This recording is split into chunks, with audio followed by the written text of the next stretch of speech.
morning, ma'am. She study me karon sa STMC kay magpa follow up today ay kung sa mga BBGU. So, let's go. Let's go.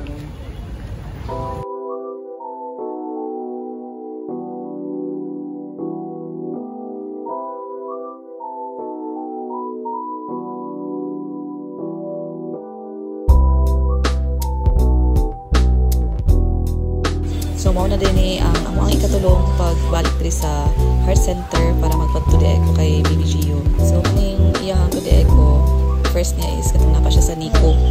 And kaduha, katong na-discharge namin siya follow up na tuloy ko na ultrasound. And then, karon mo din siya ika-third. Then, amo sa ihatag ang among request kay mamaling ang ihatag sa ila.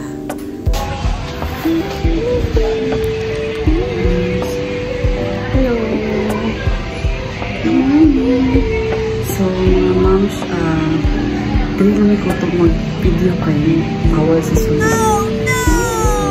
See you later. So, 8 AM naman sad. Dali na lang sad may nag-feed kay BBGU. Since nagtimpla naman sad ko milk niya daan sa balay.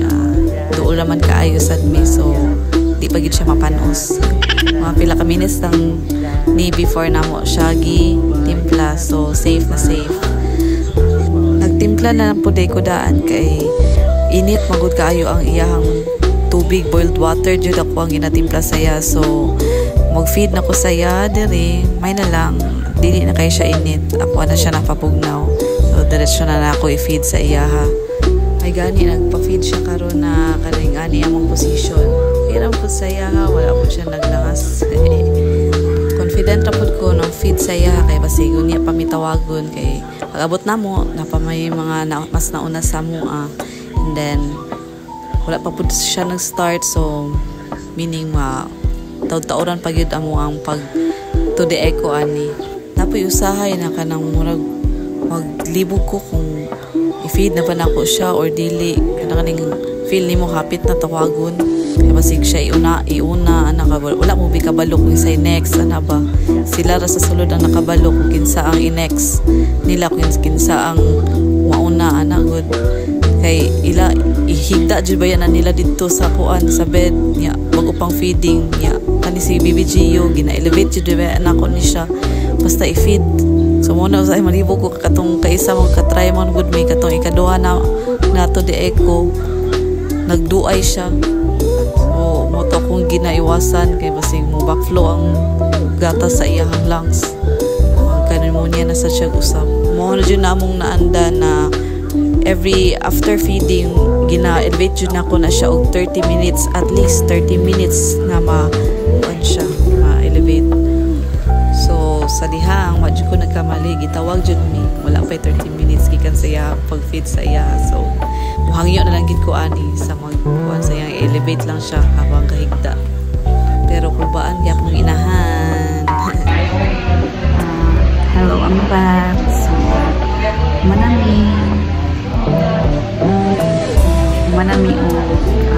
patudiay ko kay BBGU. So, ang ingon sa katong nagtudiay ko sa iya is close na gid daw ang iyang ESD. So, noon ka na kabalo naman mi ana last tudiay ko niya kabutang sa resort.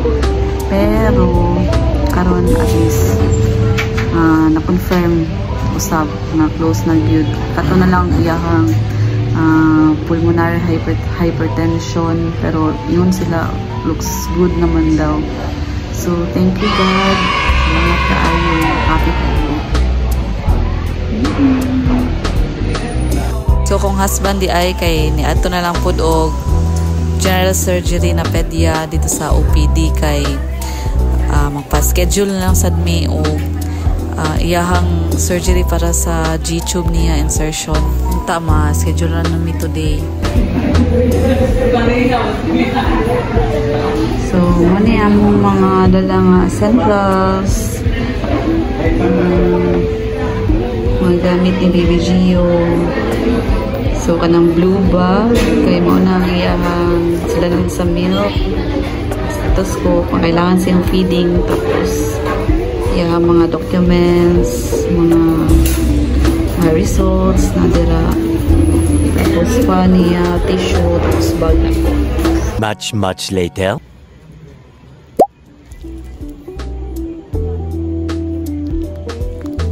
So, gibalikan na rin mi sa akong bana dito sa heart center. Then, nagsabay na lang mi diri sa JICA building asa nakalocate ang ilang general surgery na pediatric clinic. Then, gahulat na lang mi sa doktor kay wala pa man sa dang start. So, mabuton lang na mo bahalag malate gamay sa feeding ni Gio, which is 11 pa man sad. So, basin, tataod na ana.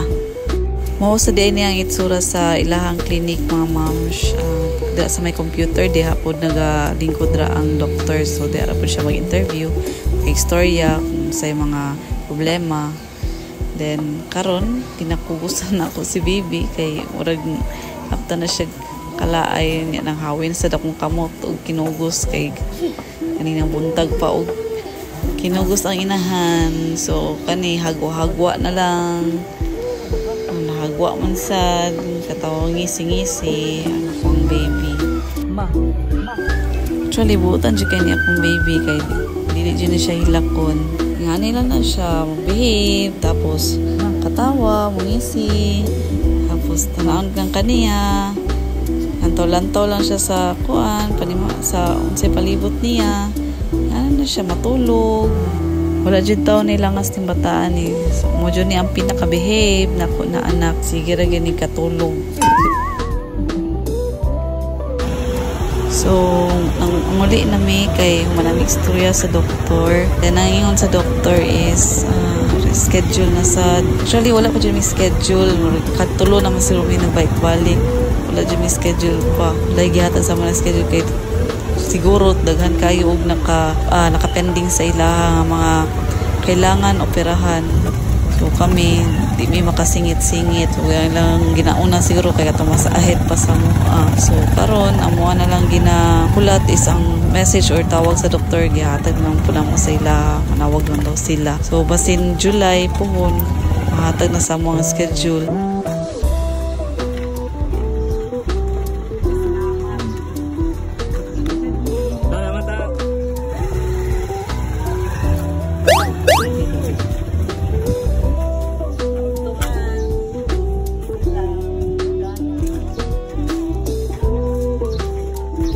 Sana all kina kong baby pa yung namula gid siya ay sana namula dayan.